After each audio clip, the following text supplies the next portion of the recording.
preparation for takeoff, ensure your seatbelts are securely fastened, seat backs in upright position, large electronic devices like laptops and tablets stowed in your seat pockets, window shades open, and your tray table stowed normally.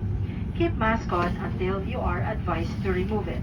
If a child or other passengers near you need assistance, put your mask on first before assisting them. The emergency exits are clearly marked throughout the cabin, approximately 11 hours, and we shall be cruising at an altitude of 38,000 feet. A warm welcome to our Mabuhay Milers on board. We would like to apologize for the inconvenience brought about by